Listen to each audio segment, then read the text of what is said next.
দুটো ডিম দিয়েছি। তুমি দেখে খুশি হয়েছে তো আমাদের ডিম দুটো দেখে? হ্যাঁ টুনি, আমি অনেক খুশি হয়েছি। কতদিন পর আমরা সন্তানের মুখ দেখতে পারবো, তা ভেবেই তো আমার অনেক আনন্দ হচ্ছে। হ্যাঁ টোনা, তুমি ঠিক কথাই বলেছো। আর এসব সম্ভব হয়েছে ভৈরবী মাতার জন্য। ভৈরবী মাতা যদি আমাদের আশীর্বাদ না করতো তাহলে আমি ডিম দিতে পারতামই না।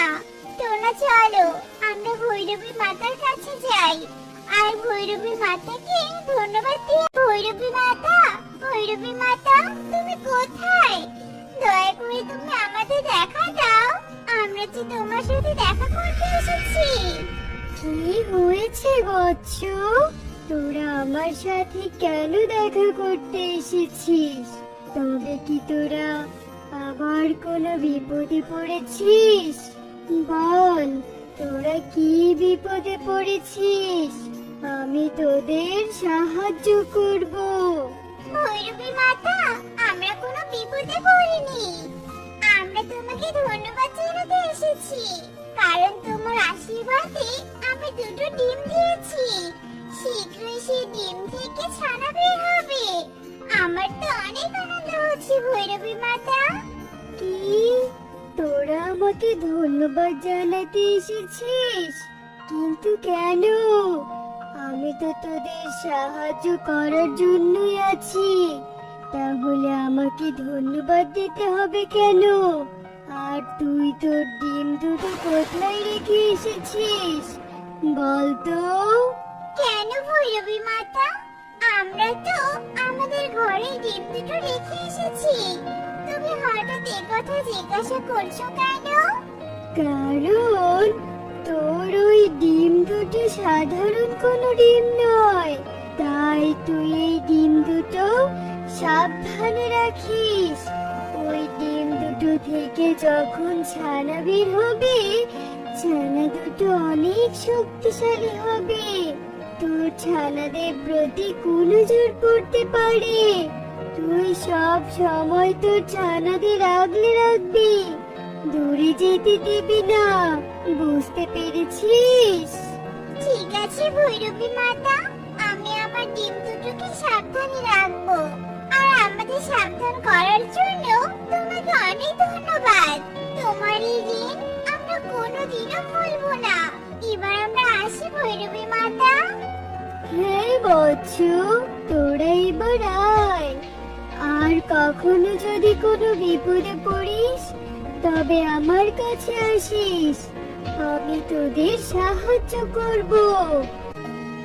টুনির ডিম দুটো চুরি করে নিয়ে আসবো। আর এই ডিম দুটো থেকে যখন ছানা বের হবে তখন ছানা দুটোকে আমি বলি দিব, আর আমি অনেক শক্তির অধিকারী হব। হা হা হা! কেউ আমাকে আটকাতে পারবে না। আমার সাধনা এবার পূর্ণ হবে। টুনি, ভৈরবী মাতা তো ডিম দুটোকে সাবধানে রাখতে বলেছে। আমি খাবার আনতে যাচ্ছি, তুমি ডিম দুটোকে সাবধানে রেখো। ঠিক আছে টোনা, তুমি খাবার আনতে চলে যাও, আমি ডিম দুটোকে দেখে রাখবো। এ কি, আমার গলাটা এত শুকিয়ে আসছে কেন? আমার যে কিছুই ভালো লাগছে না। আমাকে একটু পানি খেতে হবে, কিন্তু ঘরে তো কোনো পানি নেই। আর পানি না খেলে ভালোভাবে ডিমগুলোতে তা দিতেও তো পারছি না। না, আমি বরং একটু নদী থেকে পানি খেয়ে আসি। পানি খেলে শরীরটা ভালো লাগবে, আর তখন ডিমগুলোতেও ভালো করে তা দিতে পারবো। আমার ডিম দুটো কোথায় গেল? আমি তো এক্ষুনি ডিম দুটোকে এখানে রেখে পানি খেতে গেলাম, তাহলে আমার ডিম দুটো দেখছি না কেন?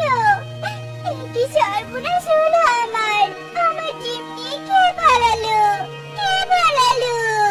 এখন আমি কি করব? আমি যে কিছুই বুঝতে পারছি না। কি হয়েছে টুনি, তুমি এভাবে কাঁদছো কেন?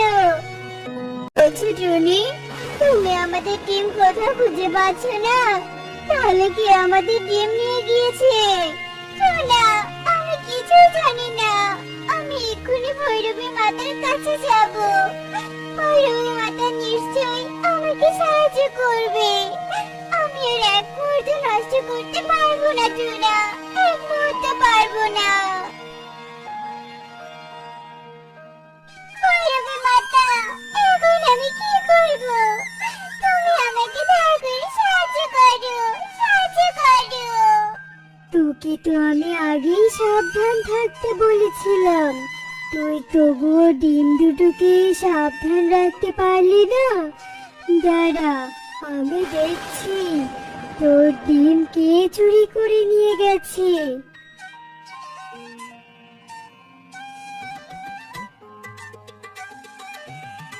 বৎস, তোর ডিম এক দুষ্ট সাধু বাবা নিয়ে গেছে। এসব তুমি কি বলছো ভৈরবী মাতা? তাহলে আমি আমার ডিমগুলো কিভাবে ফিরে পাবো?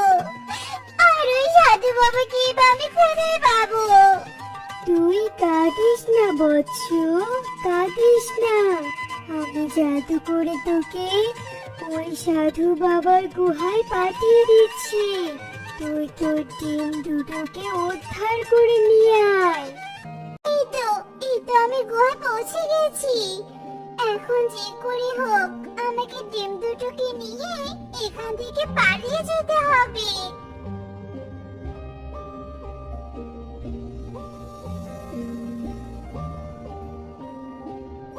টুনি, তুমি কোথায় গিয়েছিলে? টুনা, আমি আমার ডিম খুঁজতে গিয়েছিলাম। এই দেখো, আমি আমার ডিম খুঁজে পেয়েছি। এবার আর কেউ ডিম চুরি করতে পারবে না। হায় হায় রে, এ কি সর্বনাশ হলো! আমি ডিম রেখে ঘুমিয়ে পড়েছিলাম, আর এই সুযোগে টুনি ওর ডিম নিয়ে গেছে। এখন আমি কি করব? টুনি তো ওর ডিমগুলো এখন আরো সাবধানে রাখবে।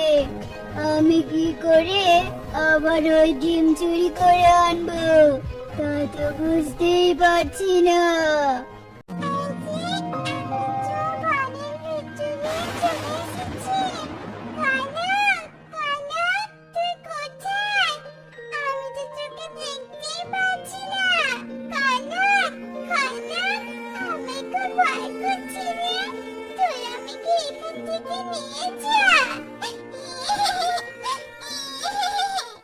আরে, এ তো মেঘ না চাইতে বৃষ্টি। আমি কতদিন থেকে টুনি সন্তানদের প্রতি নজর রাখছি, কিন্তু কিছুতেই ধরতে পারছি না। আজ যখন টুনির মেয়ে নিজেই আমার কাছে চলে এসেছে, তখন আমি তো একে কিছুতেই ছেড়ে দিব না। আজ আমি একে আমার গুহায় নিয়ে যাব আর বন্দি করে রাখবো। আর সুযোগ বুঝে টুনির ছেলেটাকেও তুলে আনবো, আর দুটোকে একসাথে বলি দিব। হা, হা, হা, হা, হা।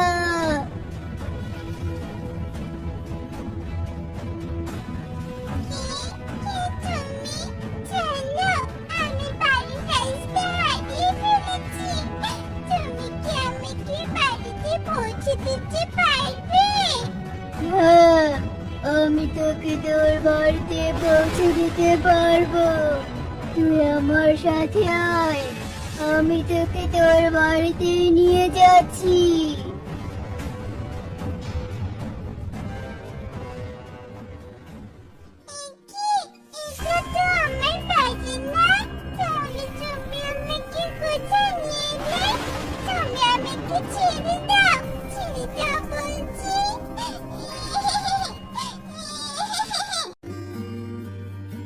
ভৈরবী মাতা, ভৈরবী মাতা, আমি অনেক বড় বিপদে পড়েছি। তুমি দয়া করে আমাকে সাহায্য করো ভৈরবী মাতা, আমাকে সাহায্য করো। কাঁদিস না বৎস, আমি সব জানি। তোর মেয়েকে ওই দুষ্টু সাধু বাবা নিয়ে গেছে। ওই সাধু বাবা সব সময় তোর সন্তানদের চোখে চোখে রাখে, কারণ ও তোর সন্তানদের বলি দিয়ে অনেক শক্তির অধিকারী হতে চায়। তবে তুই চিন্তা করিস না, আমি ওই দুষ্ট সাধুকে ধ্বংস করার উপায় বলে দিব। কি উপায় ভৈরবী মাতা, বলুন আমাকে। শোন বৎস, তোর ছেলেই পারবে ওই সাধুকে ধ্বংস করতে। ওখান থেকে একটা বন পার হলেই একটা পাহাড় দেখতে পাবি, আর সেই পাহাড়ে আছে অনেকগুলো পাকা আনারস। সেখান থেকে একটা পাকা আনারস এনে যদি সাধুকে খাওয়াতে পারিস, তবে ওই দুষ্ট সাধু বাবা ধ্বংস হয়ে যাবে। কি আমি পারবো ওই সাধু বাবাকে ধ্বংস করতে? তাহলে বোনকে বাঁচাতে আমি এক্ষুনি ওই পাকা আনারস আনতে যাবো। শোন বৎস, তুই একা এত দূর যেতে পারবি না, তাই আমি তোকে জাদু করে সেখানে পাঠিয়ে দিচ্ছি। তোকে তুই আমার গুহায়। হ্যাঁ, আমি তোমার গুহায়, আর তুমি তো আমাকে আজ নয়তো কাল নিয়েই আসবে, তাই আমি নিজে চলে আসলাম। ভালোই হয়েছে, এবার তোরা দুই ভাই বোন মিলে তৈরি হয়ে নে, আমি তোদের বলে দিব। আহ, আহ, আহ, আহ, আহ। বলি তো দিবে, তার আগে তুমি এই পাকা আনারসের রসটা খেয়ে নাও, দেখবে তোমার শরীরে আরো অনেক শক্তি চলে আসবে। তুই সত্যি বলছিস? তবে দে দেখি পাকা আনারসের রস।